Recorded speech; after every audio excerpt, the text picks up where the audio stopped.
theme of rebuilding trust and reigniting global solidarity. This is an occasion to take stock of our achievements and challenges, even while sharing our aspirations and goals. And indeed, in regard to both, there is much that India has to share. Mr. President, the world is witnessing an exceptional period of turmoil. As it is, structural inequities and uneven development have imposed burdens on the global South. But stresses have been aggravated by the impact of the COVID-19 pandemic and the repercussions of ongoing conflicts, tensions, and disputes.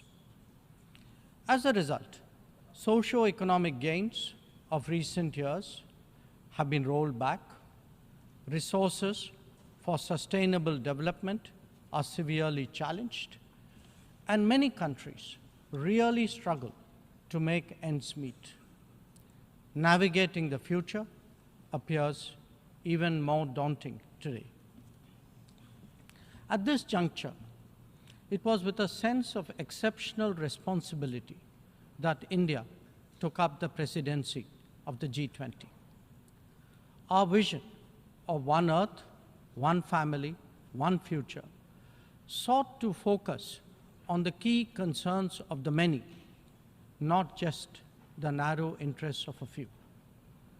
In the words of Prime Minister Narendra Modi, it was to bridge divides, dismantle barriers, and sow seeds of collaboration that nourish a world where unity prevails over discord and where shared destiny eclipses isolation. The New Delhi G20 Leaders' Declaration articulates our collective ability to do so. Excellencies, friends, at a time when East-West polarization is so sharp and the North-South divide so deep, the New Delhi Summit also affirms that diplomacy and dialogue are the only effective solutions. The international order is diverse, and we must cater for divergences, if not differences. The days when a few nations set the agenda and expected others to fall in line are over. As the United Nations itself symbolizes, finding common ground is an imperative. To listen to others and to respect their viewpoints, this is not weakness, it is the basics of cooperation. Only then can collective efforts on global issues be successful. Recognizing that growth and development must focus on the most vulnerable, we began the G20 presidency by convening the Voice of the Global South Summit. This enabled us to hear directly from 125 nations and place their concerns on the G20 agenda. As a consequence, issues which deserve global attention got a fair hearing. More than that, the deliberations produce outcomes that have great significance for the international community. Mr. President, it was also noteworthy that at India's initiative, the African Union was admitted as a permanent member of the G20. By doing so, we gave voice to an entire continent which has long been its due. This significant step in reform should inspire the United Nations, a much older organization, to also make the Security Council contemporary. Broad representation is, after all, a prerequisite for both effectiveness and credibility. The outcomes of the New Delhi G20 summit will surely resonate for years ahead. Among them is an action plan for sustainable development goals, a crucial need of the day. Equally important are the high principles of lifestyle for environment, and the Green Development Pact as they shape our approach to our planet's future. The transformative role of digital public infrastructure has also finally been recognized as the salience of women-led development in building an inclusive and progressive society. The reform of international financial institutions has been given due weight, as has the resolution of debt vulnerabilities. Friends, the New Delhi G20 outcomes are expressed both as larger policies and as specific initiatives. They could be about building cities for tomorrow, or fighting corruption, eliminating hunger, or delivering quality education, ending plastic pollution, or preserving the ocean-based economy, or for that matter, enhancing food security, or even mapping global skills. Some address long-standing issues like gender divide and climate action. Others focus on new concerns such as responsible harnessing of artificial intelligence. All in all, we have placed for the world's consideration a set of actionable propositions, constructive solutions, and new directions. Even as we encourage collective endeavors, India also seeks to promote cooperation with diverse partners. From the era of non-alignment, we have now evolved to that of Vishwa Mitra, a friend to the world. This is reflected in our ability and willingness to engage with a broad range of nations, and where necessary, harmonize interests. It is visible in the rapid growth of the Quad, a mechanism today so relevant to the Indo-Pacific. It is equally apparent in the expansion of the BRICS grouping of independent-minded nations, or in fact, the emergence of the I2U2 combination. Recently, we hosted the creation of the India, Middle East, Europe Economic Corridor, IMEC. The forging of the Global Biofuels Alliance was another notable development. This willingness to work in an open-minded manner on specific domains is now a defining characteristic of the emerging multipolar order. Mr. President, all nations pursue their national interests. We, in India, have never seen that as being in contradiction with global good. When we aspire to be a leading power, this is not for self-aggrandizement, but to take on greater responsibility and make more contributions. The goals we have set for ourselves will make us different from all those whose rise preceded ours. India demonstrated this during the COVID through the Vaccine Maitri initiative. Our endeavors, like the International Solar Alliance and the Coalition for Disaster-Resilient Infrastructure, have gathered wide support. Our espousing of the International Year of Millets is enhancing global food security today. We have built development partnerships with 78 nations across geographies. And we have also been first responder in disaster emergency situations. The people of Turkey saw that in February, as did those in Syria. Our commitment is understandably even greater closer home. When Sri Lanka experienced a severe economic crisis, it was India that first stepped forward. But even in distant regions, partners such as the Pacific Islands have appreciated our contributions to meet their needs in health, in technology, and in climate action.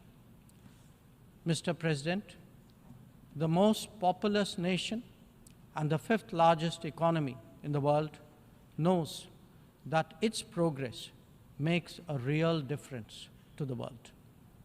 Especially so when so many nations identify with us for reasons of history, of geography, and of culture.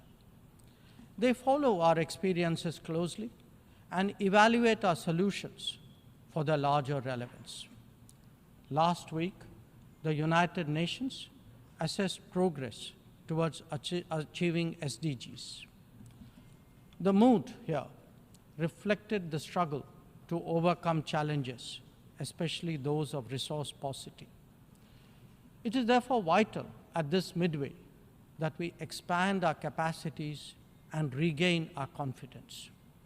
As the largest contributor to meeting SDG targets, India's achievements should give heart to others on this journey.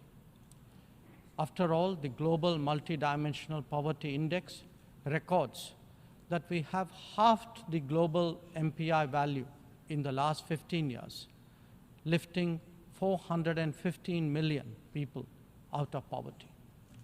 That progress has now moved on to a higher level with ambitious socio-economic initiatives covering financial inclusion, food and nutrition, health and water supply, as well as energy and housing.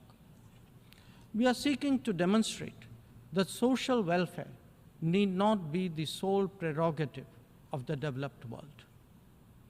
Excellencies, programs underway in India highlight the transformational role of digital delivery of public goods. It has facilitated scaling up, it has enhanced efficiency, and it has combated corruption. The national objective of leaving no one behind is forging ahead in so many dimensions. Moreover, the democratization of technology has opened mindsets, instilled confidence, and inspired innovations. Excellencies, in our deliberations, we often advocate the promotion of a rules-based order.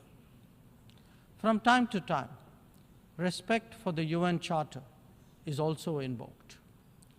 But for all the talk, it is still a few nations who shape the agenda and seek to define the norms. This cannot go on indefinitely, nor will it go unchallenged. A fair, equitable, and democratic order will surely emerge once we all put our minds to it. And for a start, that means ensuring that rule makers do not subjugate rule takers. After all, rules will work only when they apply equally to all. Mr. President, we must never again allow an injustice like vaccine apartheid to recur. Climate action, too, cannot continue to witness an evasion of historical responsibilities. The power of markets should not be utilized to steer food and energy from the needy to the wealthy. Nor must we countenance that political convenience determines responses to terrorism, extremism, and violence. Similarly, respect for territorial integrity and non-interference in internal affairs cannot be exercises in cherry-picking. When reality departs from the rhetoric, we must have the courage to call it out. Without genuine solidarity, there can never be real trust. This is very much the sentiment of the Global South. Next year, the United Nations will be hosting the Summit of the Future. This should serve as a serious opportunity to drive change, champion fairness, and reform multilateralism, including the expansion of the Security Council memberships.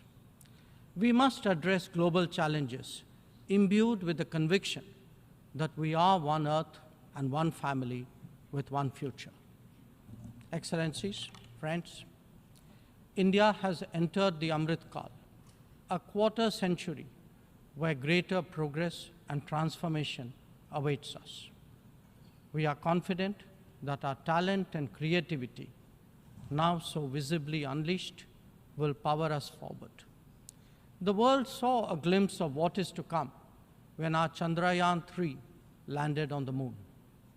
Today, our message to the world is in digitally enabled governance and delivery, in the widening ambit of amenities and services, in rapidly growing infrastructure, and in our energetic startup culture.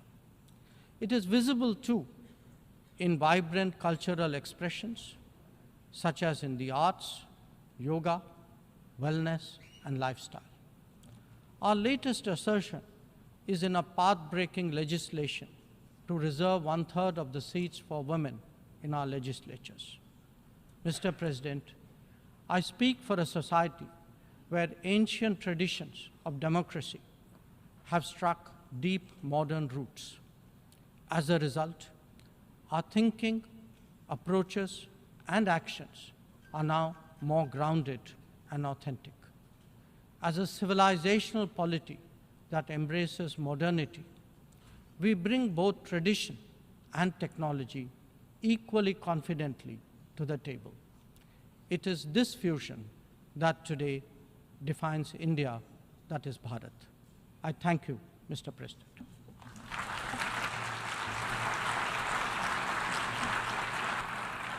I thank the Minister of External Affairs.